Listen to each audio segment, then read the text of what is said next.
Hello, good afternoon, everyone. Hello, and welcome to today's session, A Backward Approach, the New Jersey State Archives Electronic Records Program. We're excited to have you here today with us. My name is Diane Bunel, and I'll be helping to moderate today's session. Before we begin, I have a few housekeeping items to cover. This is a reminder that this session is being recorded.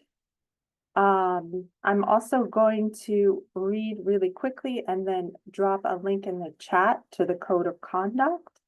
So Merrick does not tolerate harassment in any form. Merrick is committed to providing a harassment-free environment for its members and others who participate in its conferences, events, meetings, formal mentoring relationships, online spaces, regardless of age, color, creed, disability, family relationship, gender, identity, expression, lifestyle, marital status, origin, physical appearance, race, religion, sex or sexual orientation, or veteran status.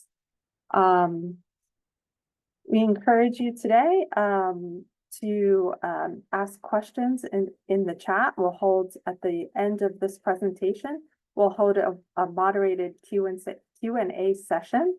So please submit your questions in the Q&A panel rather than the chat to help us manage them effectively. So thank you again for joining us for today's presentation, A Backward Approach, the New Jersey State Archives Electronic Records Program. Our presenters today are Tara Maharjan and Danielle Marchetti from the New Jersey State Archives, and I'll share a little bit about their backgrounds before we begin.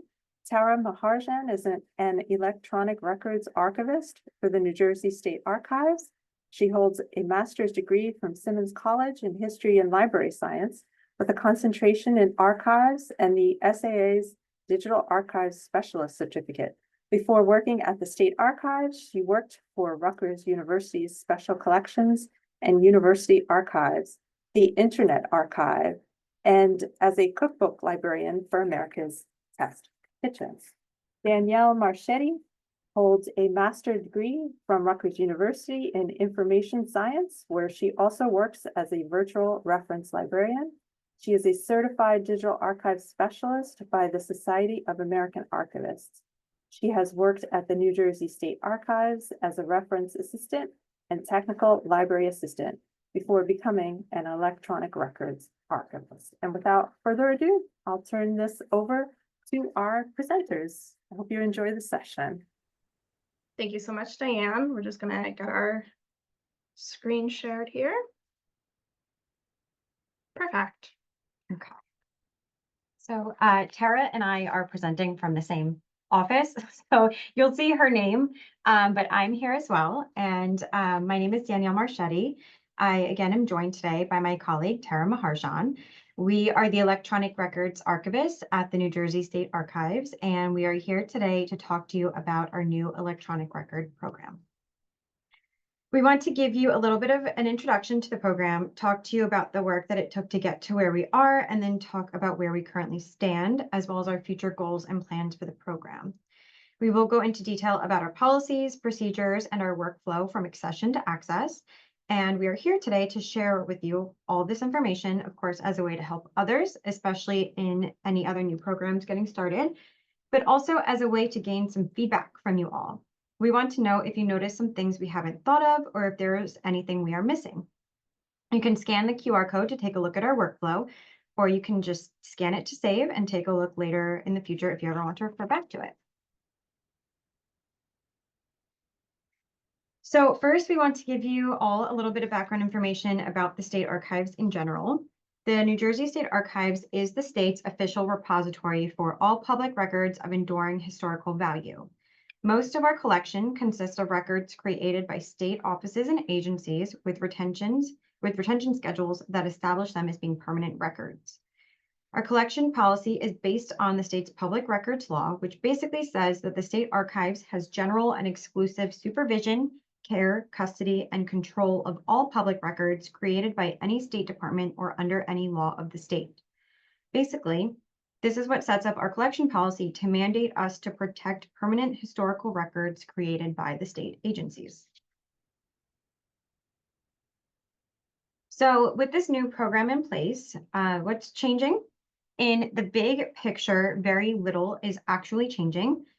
The types of records that the state agencies have been creating have not changed, and the records that the state archives accessions will not be changing either.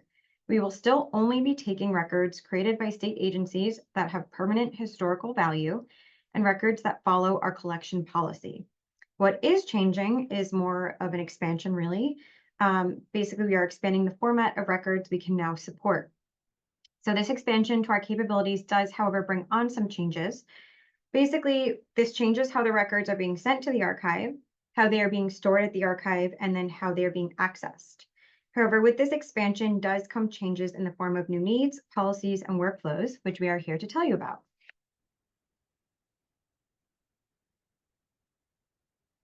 So now a little bit of background information about the actual program. The state archives archives had been pushing to begin an electronic records program for about 30 years and finally began the process in 2018. The program had sort of a backward start, as Tara and I like to say.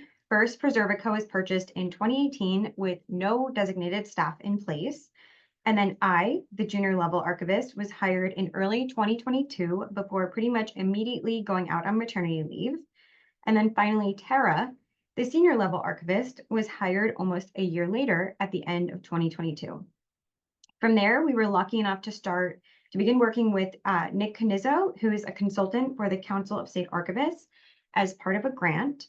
So we started that process in early 2023, and he helped us to begin to develop our workflow. Obviously, the ideal timeline of events would have been for the senior level archivist to have been hired, and then for them to choose the software and then hire the other staff members. However, our situation didn't work out that way, so we tried to make the best of the backward situation we were put in.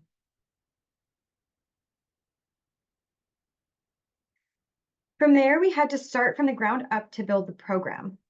Though we did not technically have a backlog, we also had a 30-year backlog, so we knew that we needed to get started right away. With such a big task ahead of us, we decided it would be best to lay out our priorities, identify our needs, and start to make some general decisions to get us started in the right direction. To make a long story short, these were some of the decisions that we made. We selected Dublin Core as our metadata standard because of its simplicity and wide acceptance in the field. As far as a file transfer protocol or an FTP, we are using FileZilla Pro. Basically, this is just a way to transfer files between computer networks. FileZilla Pro isn't necessarily what we had asked for, but it's what the state was willing to give us. So of course, we just took what we could get. For fixity, we chose SHA-256. Basically, this stands for a secure hash algorithm. This is what creates a digital fingerprint on files to ensure they have not changed or been altered in any way, and this will ensure authenticity of records. We chose SHA-256 because from what we researched, we discovered that SHA-1 is being phased out. And in our opinion, SHA-512 was just a little bit more powerful than what we necessarily needed. Besides that, we had to make a lot of decisions about personal identifiable information. PII is significant for us here in New Jersey because besides typical PII like social security numbers, credit card numbers, health information, New Jersey has specific laws that we need to conform to, such as Daniel's Law. And this basically protects law enforcement and their immediate family's personal information. So basically, this kind of forced us as an institution to get together and create a list of PII so that we could start to scan for this information instead of relying on the I know it when I see it sort of attitude that I think a lot of us have when we look at paper records. Another decision that we had to make was on whether or not to invest in a Fred machine or to get the designated workstation with BitCurator. Ultimately, we ended up deciding on the computer with BitCurator, and I'll get into a little bit more detail about what led us to that decision in just a couple minutes. But then, like I mentioned earlier, since Preservica was chosen for us, we had to work on learning how to use Preservica during this time. So besides just general functions and settings, we needed to learn how to utilize more specific functions, like bulk ingest, bulk metadata editing, and setting up automatic migration and normalization rules. We had to learn how to conform to their new OPEX metadata packages. And as we learned these things, we continue to learn these things, we start to write up guides on how to utilize these various tools and functions, and that will become part of our larger documentation and procedural manuals. Once we felt more confident using Preservica, we turned our attention to learning BitCurator. Many of the BitCurator tools are run using the command line, which was a major learning curve for us. Because of this, we planned to rely heavily on their documentation, only to find out that when we started using BitCurator, they had just done a big update. And their old documentation was no longer relevant, and they had not yet created new documentation. So that was sort of another roadblock that was in our way we had to overcome. And speaking of documentation, it was also around this time that we started to reach out to a number of other state archives and other institutions to see if anyone had a step-by-step guide on how they were working with foreign digital materials. Most of the other archivists we spoke to had a lot of institutional knowledge and just sort of knew what to do. And that's kind of usually the case. So we decided that we wanted to formally document our workflow. This would not only be for our benefit, but for the benefit of the state archives in general, just in case Tara or I won the lottery and suddenly decided to quit our jobs, but also just to sort of put it out there within the archival community in case there were others who could benefit from using it.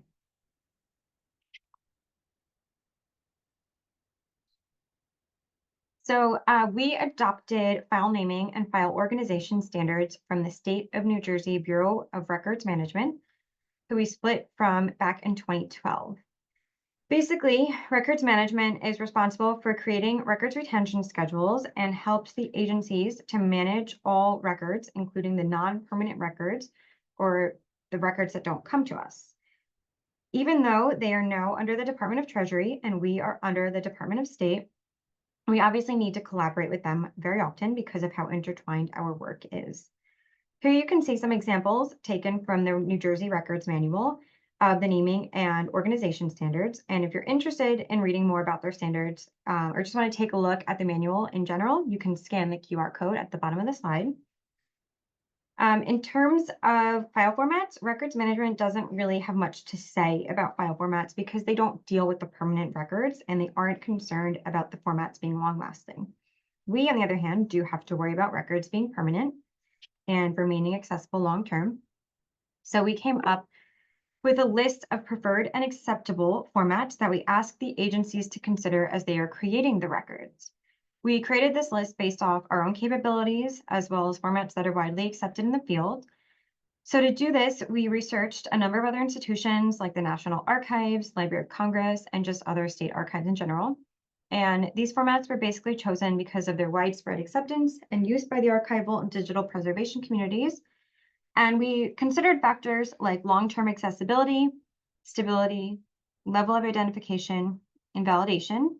And basically, our main goal here is to really just keep the records as accessible as possible and reduce any risk of loss. It's really important for us to try and be as consistent as possible with file formats, file naming, and organization. And the best way to do that is to establish standards early on. We try to encourage the agencies to consider these standards from the very beginning, basically as they are creating the records, as a way to form intellectual control over their records. It's a lot easier to keep records identified, organized, and long-lasting when you're being consistent and you're following standards from the point of creation. And we also did just want to mention that while file formats on this list may be preferred and acceptable, this doesn't mean that we won't work with formats that are not on the list. We will work to protect any permanent historical records. However, this list does give the agency some guidance, and it helps to give us some power to hold the agencies responsible for any potential reformatting needs.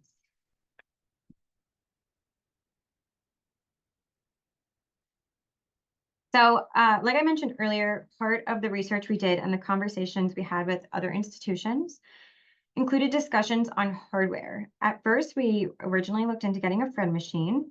However, we discovered that this is really used more for digital forensics. And so we ultimately decided against the Fred machine because our focus would be mostly geared towards foreign digital materials. Because of this, we decided the better option for us would be to get a designated workstation with BitCurator. And basically, the BitCurator environment is a Linux distribution environment that's geared towards archives and cultural heritage sites. So it includes a suite of open source digital forensics and data analysis tools to help collecting institutions process foreign digital materials.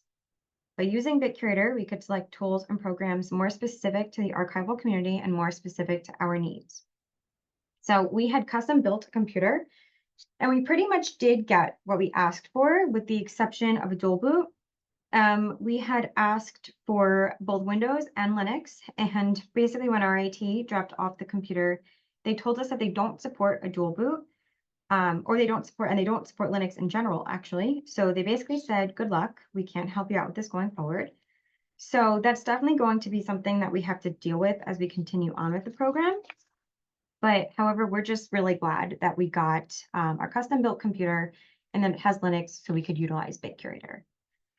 We also want to note here that the computer has limited network connection. So this basically means that we can connect or remove connection to the network as needed to ensure that the computer remains completely secure and clean. And this will help to minimize the risk of viruses and security breaches. Okay. So the BitCurator environment consists of many tools which allow you to perform different functions, such as creating forensic disk images, running virus scans, analyzing file systems, extracting technical metadata, identifying sensitive information, and it can create various types of reports and manifests that are needed to identify and to process electronic records. Listed here are just a few of the programs that we use as part of the BitCurator suite. The tools we selected to use in our workflow are each geared very specifically toward our needs, which again is why we like the idea of using this environment rather than the Fred machine. We like having the ability to customize the tools we're using to our workflow, especially because workflows are ever changing and growing, as are the tools used, especially in this type of environment.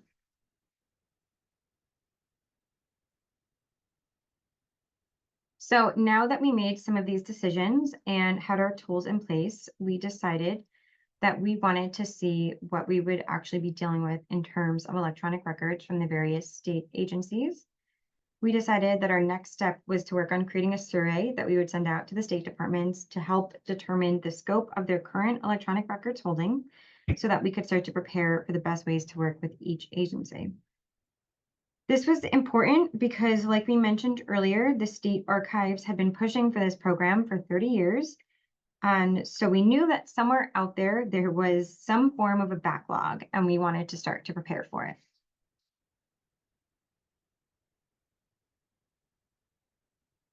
So here are some of the questions we ask as a part of our survey. Basically, we want to know things like the approximate size of the transfer, the file types, if the records have PII, if they're being backed up, and things like that. These questions will help us to prioritize any collections that may be at risk. It will help us to ensure that we have enough storage to handle all of the records, and that we're equipped to handle the needs of the records themselves.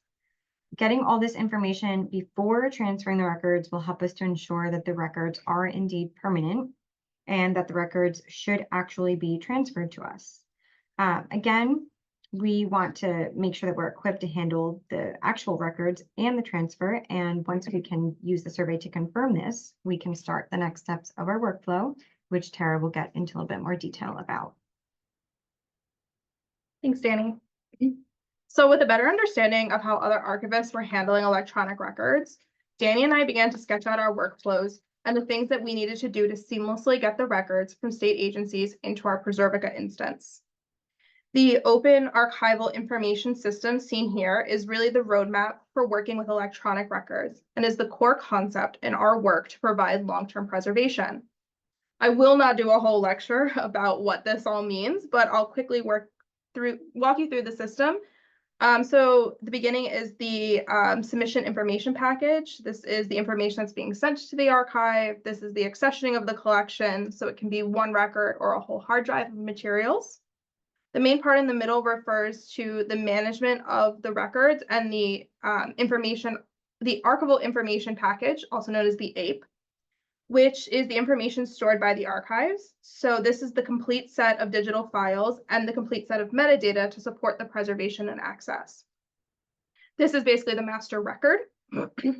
As good stewards of this information, we need to ensure the authenticity of the records, so the records are what they say they are, the reliability, that it is the full and accurate representation, the integrity, so it is a complete unaltered materials that have been protected over time, and the usability, so that the records are accessible. And finally, the dissemination information package, the DIP, which is the information sent to a user when requested. So this would be the information that is shared with a user when they need to access it. So this could be an access copy of the file, which may be a lower quality JPEG rather than the master copy, which is a larger TIFF file, for instance. Like Danny said, we knew from the beginning we wanted to create a manual, which would be a step-by-step process to allow anyone to come in and understand our work. I came to the State Archives from an institution which relied heavily on institutional knowledge of how things were done, and I know I took a lot of that knowledge with me when I left. After finalizing our survey, we switched our focus to our workflow, which meant figuring out how our work fit into the larger work of the New Jersey State Archives. We have a collection management team who is responsible for the appraisal and accessioning of materials. Now that we're thinking about electronic records, we need to be thinking about the technical appraisal as well as the content appraisal. Here is the pre-appraisal steps that we created. So first is the survey that Danny mentioned. Then if the agency indicates that they are ready to transfer materials, we bring in the collection management team to begin a conversation about the content appraisal. Then if we decide the materials are going to come to the archive, Danny and I work with the agency to discuss how they would like to transfer the materials. One of the things that was mentioned to us in the earlier conversations we had with other state archivists was really that we need to meet the agencies where they are to ensure that they would send us the information. So we're really working with the agencies to figure out how they are most comfortable in sending us their electronic records, whether that is them giving us access through a file transfer protocol or for something along the lines of sending a USB or borrowing a hard drive or something along those lines. So it's really kind of seeing where different agencies are. Our collection management team sends this form to the agencies as a pre-accessioning form. If we were in the paper-based world, this would be the stage where the collection management team would go out and view the boxes and folders that the agency wants to transfer to ensure that those materials are things that should be coming to the archive. This form tells the agency that this is not yet a legal transfer, that they should not alter the documents, and that after the materials are accessioned, the files are now legally owned by the state archives. So if they retain copies of these materials, they will still be responsible for open records requests. So that's a big selling point for us, is trying to get people to send us the materials in hopes that maybe then they don't have to do their, what in New Jersey is called OPRA, the Open Public Records Act. So if someone makes an OPRA request, there are certain laws around how those materials need to be dealt with.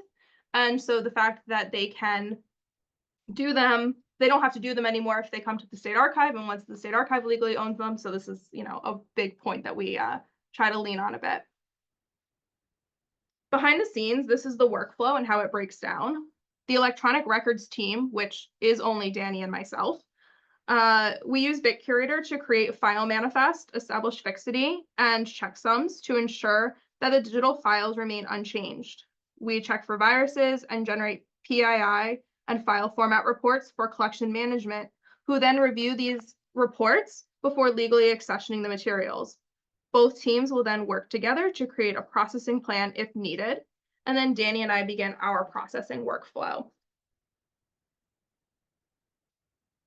Here is a visual of our workflow, which was created in collaboration with Nick Canizzo, the consulting archivist from COSA that we worked with.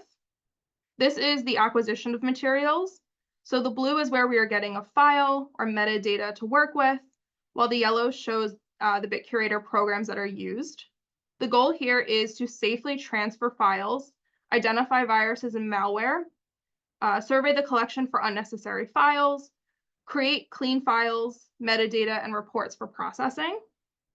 The top part of the workflow is for hard drives, USBs, and file transfer protocols, while the bottom workflow is for CDs, disks, and other legacy media. This is an ever-changing and evolving workflow for us. You may see in this corner here, we say that we're using Bagit Python as a way to bag our materials, but we've decided to change and actually are now using a program called Dart because we were more comfortable with using something that had a graphical user interface, so a GUI, over a command line. So the programs are still changing, and this is something that we are continuing to change. It's continuing to change and evolve with us. This is our pre-processing plan. This is where we are dealing with any problematic files and determine the level of arrangement and description that's needed for the collection. We are using Brunhilde, a program through BitCurator, to generate the reports, which also at the same time runs ClamTK for viruses and bulk extractor to help search for PII. Here with collection management is also where we're looking at the file directories, the file formats, the size, the fixity, if there is any sensitive information or if there are any at-risk files. This is also the point where we can have a conversation with agencies to determine if there is any work that needs to be done on the files, such as them using a proprietary file format that we cannot access. They may have some responsibility to normalize those files before sending them to us. So the example I like to use here is Photoshop. So if you save something in Photoshop as a .psd file extension, these files can only be viewed by other people who have Photoshop. Well, you can still use Photoshop, and if you're working with something, you can save it as a .jpeg or a .tiff file, which can then be used by people who don't have Photoshop. So I usually use that as an example to agencies to ensure that they're not using a program that maybe we won't have access to and won't be able to access those files, and maybe they need to create something that is in a PDF format for us, for example. We do have a bit of an advantage in state government that agencies are legally responsible for making their files accessible. So hypothetically, they should still have the programs to open all of the files they are sending to us. Again, hypothetically. After the materials are accessioned, we then begin to process the files with the goal of transforming a clean set of records into a weeded, arranged, and described set of digital records. Here we continue to use Brunhilde, especially if the files changed from the pre-accessioning list or through weeding. We do run some new reports. We also use bulk reviewer at this point. You may see here in the processing workflow that there's a Python script. I will show you that in a few moments.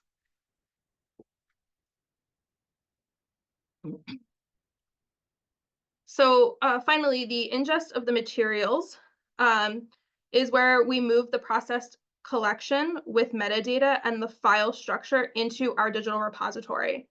After we've finished processing the collection, we are using Dart to bag the collection so we can safely move it from our Linux computer to our Windows computer where it's connected to the internet, and we can then upload it into our Preservica instance. Again, our Linux computer is limitedly networked, so we do that work on our personal computers. So here's the Python code. Let's see if it plays.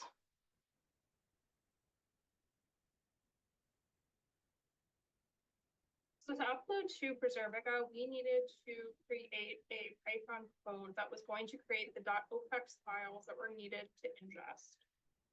The .opex files are a file that is created specifically for Preservica that adds metadata, but also ensures that your manifests and files have been ingested.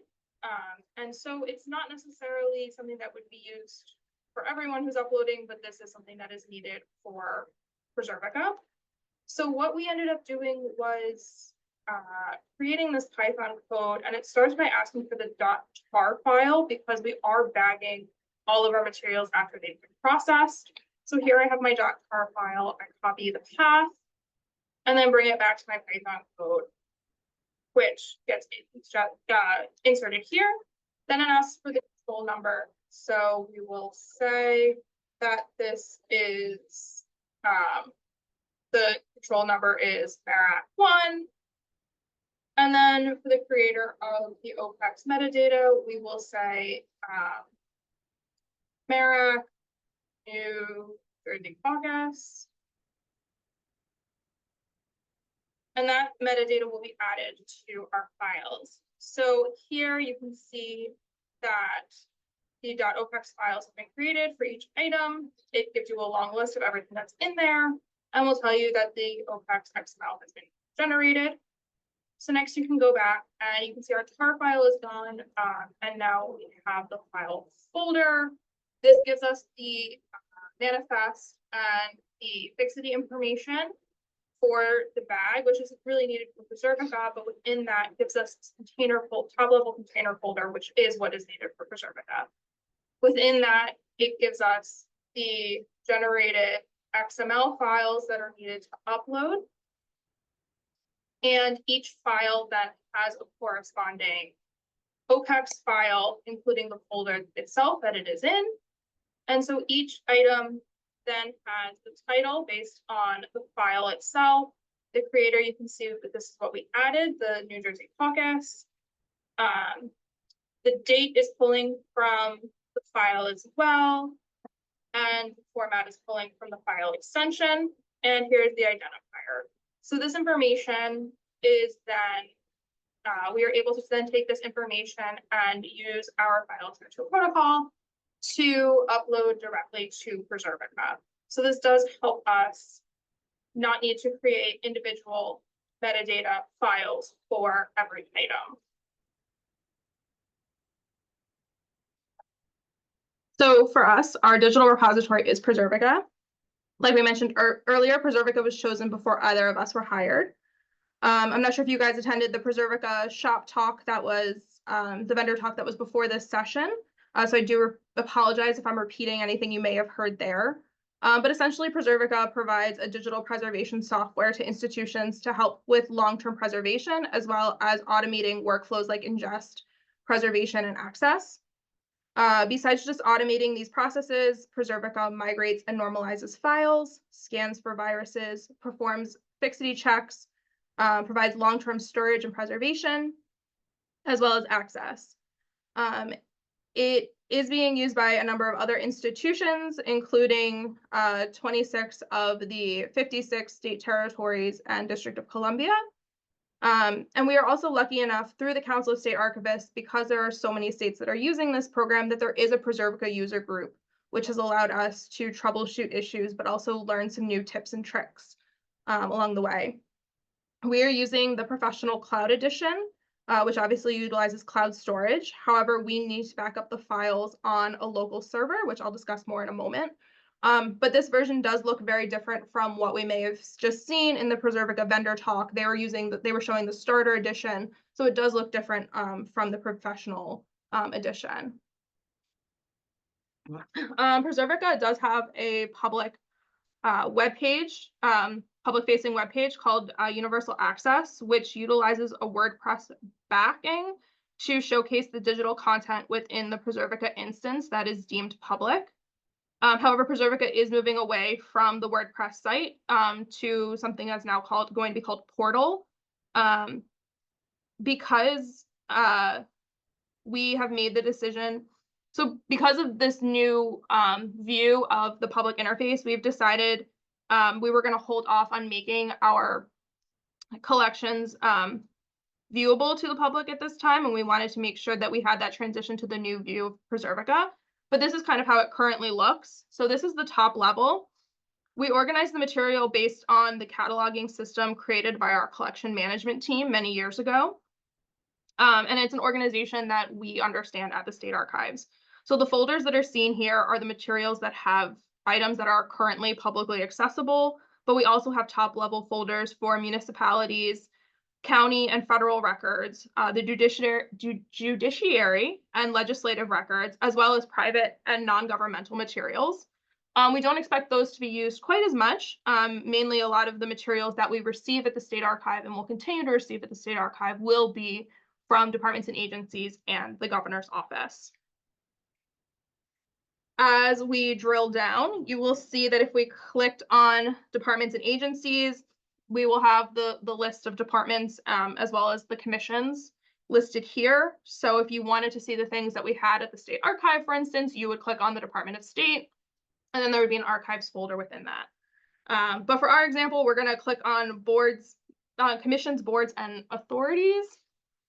And I didn't click through all of them because it's a few layers down, but here are the some materials that are from the historical commission's materials. This is at the folder level within the radio documentaries series that we have.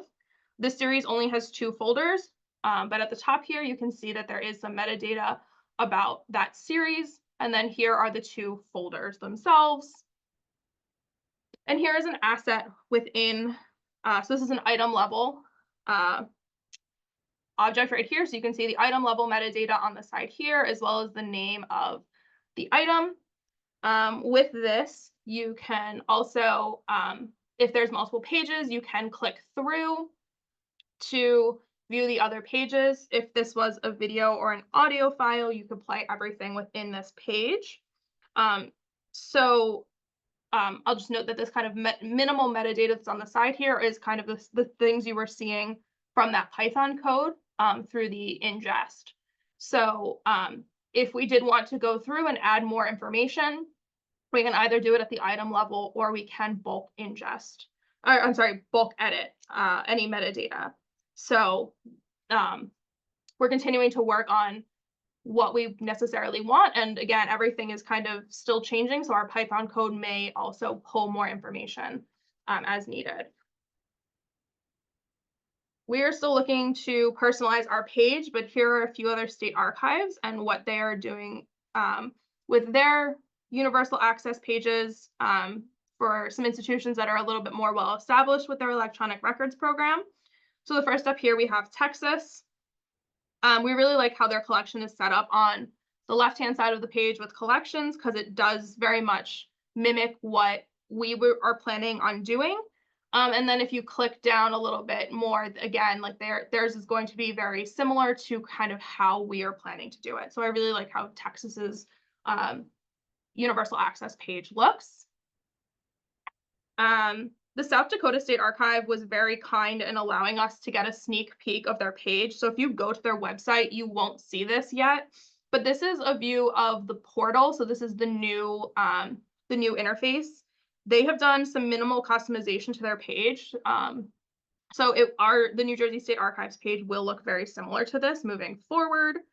And we are very excited because we actually just got an email this past Tuesday, so 2 days ago, we found out that our portal interface is now ready to be used. So after MERAC is over, I'm going to start working to do some customization and finally share our Born digital items. When we have that link to share, we will definitely make an announcement in the Mid-Atlantic Archivist and get that kind of out on our website. So where do we go from here? First and foremost, we want to focus on finalizing our workflows and continue to expand our documentation to support these workflows. Most importantly, we need to test these things on larger collections. Our collections so far have been fairly small in size. We expect to be getting collections that have thousands, if not tens of thousands of files at once. And right now we are definitely not working with collections that are quite that big. We're going to continue to survey state agencies to continue to get a better idea of what's out there and what people are ready to transfer to the archive. Because for the last 30 years, the State Archive has told agencies that we can't take electronic records. Now we need to reverse everyone's thinking and make sure that they know that they can start sending us those materials. As I just mentioned, hopefully in the next few weeks, I will finalize our public interface so we can start making those materials more accessible to people. I mentioned earlier that we have a mandate within the state of New Jersey that even electronic records need to stay within the state. So even though we're uploading to Preservica, which has a number of backup servers which are geographically dispersed, which is best practice, we still need to maintain an in-house server. At this point, we have a backup hard drive, but we need to work with our OIT to get a backup server so we can abide by the state mandate to keep the electronic records within the state. For those who have researched Preservica or are using Preservica themselves, you may be thinking, why aren't you running Preservica locally? And there's kind of two reasons for that. One, because of our backwards start, our Preservica contract was for cloud storage. But the second one is that we don't have any local IT support to help install or update Preservica locally. But we do have IT support for our servers. So for us, this kind of seems like the best option. Of course, digital preservation is a moving target. So we will always have new goals and new achievements as we progress. There's always new programs to check out and things to try. But we need to start somewhere. So even though we took a bit of a backwards approach, here we are. As most archivists say, doing something is better than nothing. So we are really serious. We do want feedback. So if you are working with electronic records, or you're thinking about electronic records and you have any thoughts on our workflow, please be in touch. We really do want to hear if there are any problems or issues. So thank you all, and I think we'll open it up for questions.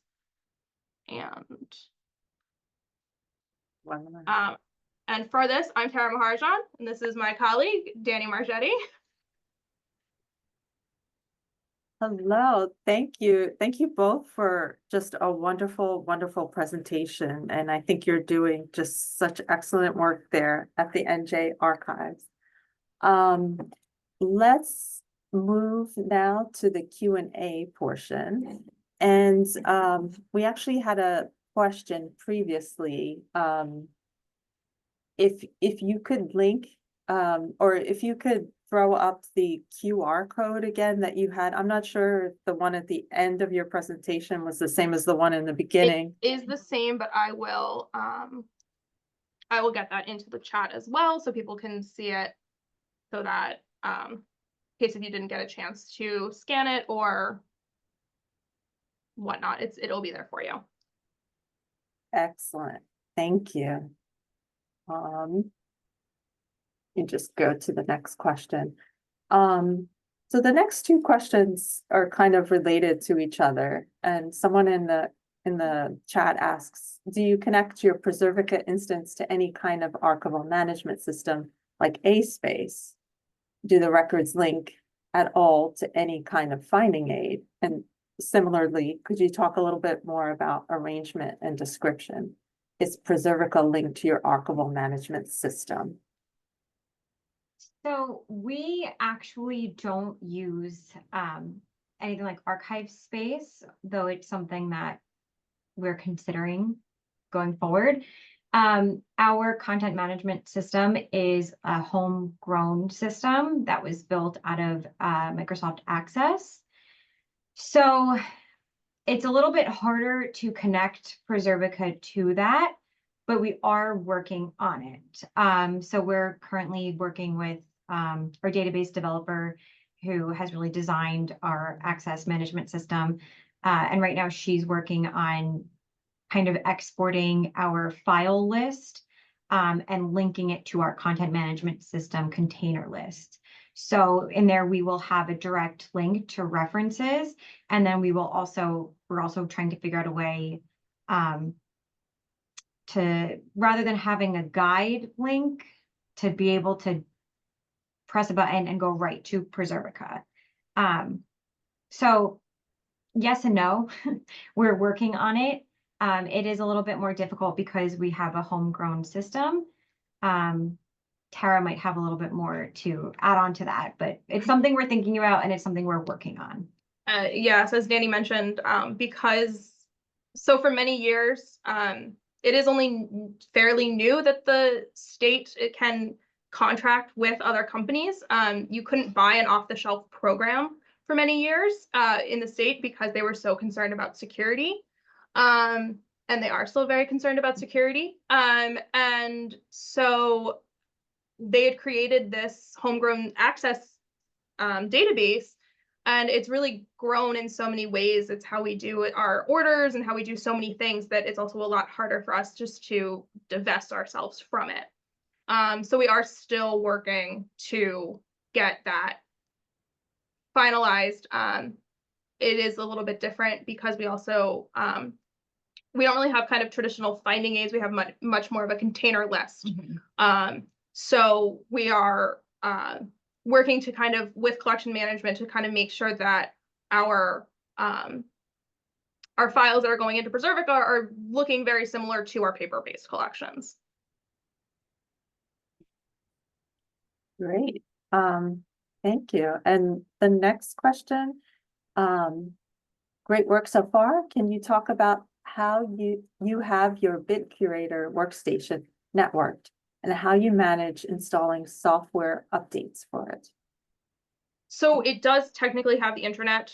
We just turn it off. We literally have a device that we can turn it off.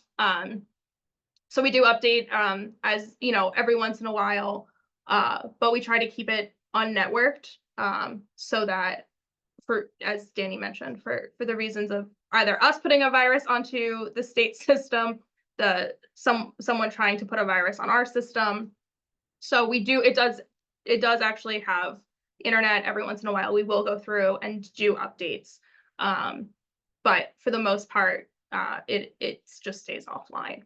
We also try to avoid updates with BitCurator when possible, because often when we do updates on BitCurator environment, things have changed and then we need to change our documentation and change our workflow to be, based around that update. So we do them as we need them, but it is, it's not something that we have to worry about too often. Okay. And the next question is, sorry, I didn't catch what new front-end facing site will be built on. So Preservica is building it themselves. They wanted to step away from WordPress, from my understanding. And so I'm not quite sure. It's Preservica creating its own thing. I'm not sure where their background is or what it's now based on. Yeah. And do you have or have you used a file format risk matrix assessment? How are you making your decisions about what to transform? So one of the things with Preservica is it does have the ability to normalize files for us. So a lot of that is kind of based on what Preservica already has built in, and also what is going to make basically what's going to make an access copy for people. So uploading WAV files, for instance, they're just so large that we have it creating, a lower quality MP4 file, so that so that you can use it through the Preservica front end. We also have to consider Preservica's capabilities. We recently ran into an issue where we had ingested WAV files and we didn't set up migration rules right away. And then we went to go access them, and on their universal access page, there was no renderer to actually view the WAV files. So we do have to consider Preservica for these sort of situations. And I think I said MP4 and I meant MP3. Fix my mistake now. And this is the question I wanted to ask. Do either of you have a technical background or tech background? No, we do not. We are figuring this out as we go along. The Python code was a lot of testing, and a lot of cursing and muttering at my computer. I probably shouldn't say that, but there was a lot of trial and error to kind of figure these things out, and that's neither of us have a tech background. We both have history degrees and library science degrees, and that's it. And we didn't really have any kind of background, and we've kind of been figuring these out. And this has also been where it's been great to be able to reach out to other archivists who have more of a technical background who can help us figure out some of the issues we've been having. Because I think most of us know the archival community is just so generous to we're all nerdy enough that we want to talk about our work with other people, and no one else wants to talk about it with us except other archivists. So to be able to have other people who do have tech backgrounds has also been really helpful. Yeah, and we also, this is why we're so, we try to put our work out there and why we want to present on it and share workflow and things, because when we first started, and we started from the ground, and we're like, okay, well, let's start somewhere. What do we do? We thought we could help anybody else in our situation that maybe is, running an electronic program or a digital archive on their own, or who doesn't have a tech background or anything like that. So we really want to push our work out there so nobody has to reinvent the wheel while they're getting their programs going. Right, and that's really inspiring though, like that you're able to do that, and yeah. So the next question, are materials primarily scanned on digital hardware, disks, backup drives, etc.? Or do you deal with materials that come in online? So we're really focusing on born digital materials. So the scanned materials that we have at the State Archive are not part of the work that Danny and I are dealing with.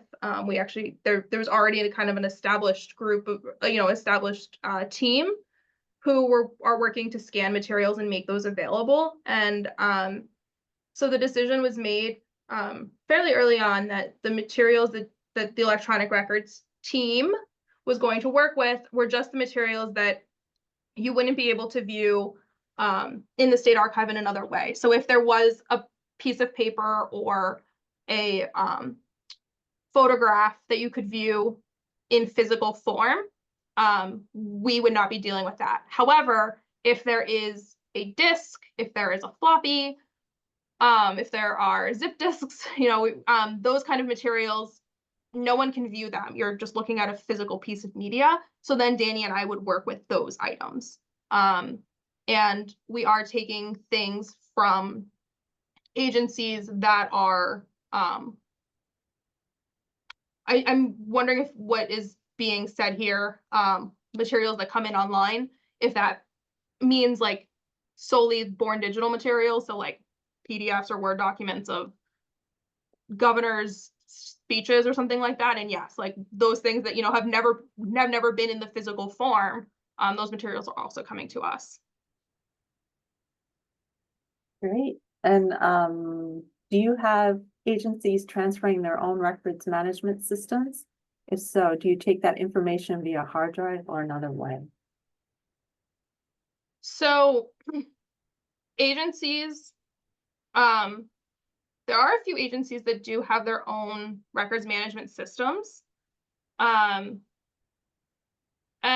we have been trying to figure out how to deal with that. And ultimately the decision was, at least for the one agency that we were talking with, was the fact that they were not ready to give up complete access to their collections from their end. They wanted to be able to access something 24/7. Someone calls them up and they need something, they want to be able to give it to them immediately.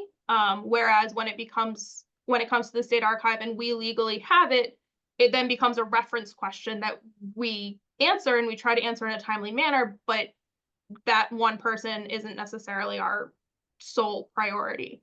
And so that agency decided that they were not done with their materials yet. And so we are not going to be the people who are just going to hold the materials for them. Like we're trying to establish that we are truly an archive with a capital A, and not just a backup system for their files. So that's been an important part of the conversations we've been having with the survey, and as we're talking to agencies, is really making sure that they understand what it means when they send the records to us, that they are now we were now dealing with the reference questions and that kind of stuff. And they're still welcome to come and view their materials, especially if they're online, it becomes a little bit easier. But that it will be different. That they just can't get them immediately. We've also run into situations where agencies have records in a system and they were having trouble getting them out of a system. Yeah. And in that case, we don't have involvement talking to the vendor or anything like that. Our state archivist has taken the approach that you knew these were permanent records. You knew that you had to have a plan to get them out. So the agency is responsible to export the records in a format, maybe in PDF or something. And once they export them, they send them to us, but we don't work directly with their vendor in that case. I see we have about 4 more minutes left. We have a couple of questions more in the chat. Can you talk about your process for dealing with files containing malware? So if we've been lucky enough that we haven't really identified any records with malware or viruses, but we have already set the policy that if we identify something that gets isolated and removed immediately, we won't touch that record again. It's isolated and it does not leave our unnetworked computer. That's just the stance that we've taken on that. I don't know if you have anything to add to it. I mean, again, part of it is also, you know, as archivists, I think a lot of us, you know, sometimes like, is this item actually something that we need to keep? Mm-hmm. And so part of it is also having conversations with the agency and making sure we can maybe identify what it is and see if it really is an important document or if it is just something that doesn't need to be dealt with. And you mentioned that the decision had already been made to be in Preservica before you started, but do you know of any hurdles that the archives faced before you started? Again, we weren't part of those conversations. I do know from working here on the outside looking in and just being told it was a very difficult process. The state of New Jersey has many, I don't want to say hoops that they have to jump, but it's a complicated process. So I think that's why they chose Preservica without having, you know, any input or any staff members in place. Is they kind of just took what the state could give them because it was the right time and they were in the right position and had the right context. But I don't know details. I just know it was indeed a very complicated process. Yeah, maybe we have time for one more quick question. And I don't know if you guys would like, maybe you can leave your email in the chat if you'd like to do that in case folks have other questions. That's all right. Yeah, we will definitely put our chat or we'll put our I'm not quite sure how to. I'm just gonna put it into someone wrote thanks. I'm just gonna respond to that with our contact information. Great, thank you. One question. A lot of jobs require Python. I've done workshops, but I learn better if I have a project. Do you think that knowing Python is a hard requirement for a digital archivist? I think it is a skill that is helpful. I don't think it's needed. I think that it's definitely something that you can learn. It definitely having a project is easier. And for us, we had one, and I will be honest, I ended up using ChatGPT to help me write code because I knew how to do some things in Python, but it was well beyond what I knew. So I would be writing some code and putting it into ChatGPT and like telling me if that should work the way I want it to work. Or sometimes I was just asking it like, how do I write a code that does this? And it was a lot of piecing it together. And for someone who is, I showed it to another state another electronic records archivist in a state archive, and he looked at it and he goes, "This is complicated." And I go, "Yeah, but it works." So I mean, it probably isn't the best way, and again, very much like everything else we are doing, it is a process. We are learning, and we're going to keep adapting the code to do what we need it to do, and also to hopefully simplify it in some ways. So it definitely, I don't think it's a hard and fast requirement for digital archivists. I do think it's a good skill to kind of have in your back pocket. So having a few workshops and kind of understanding some basics of Python was definitely helpful. I know I did some online tutorials and stuff at first just to figure out how to do some basic commands. And I will say, I'm very lucky to have Tara because I don't know Python. But it is possible without it, because before Tara had started, I was sort of just figuring things out on my own. And I did learn ways to do what the code does. They took longer, and it wasn't as easy, and it wasn't, as efficient as using the Python code. And then when Tara came along and was like, we can make this better, it definitely makes the process better, and it makes it easier. And I'm grateful that she knows it, because I can't. It's just something that I don't know. But it is possible. It just would be a bit of a workaround. Well, thank you both. I mean, this was an excellent presentation. I wish we had more time, but we're really out of time, and actually 2 minutes over. So thank you all for joining us today, for your engaging questions. And a special thanks again to our presenters, Tara Maharjan and Danielle Marchetti, for sharing their insights and expertise with us. And thank you all, and I hope you have a great day.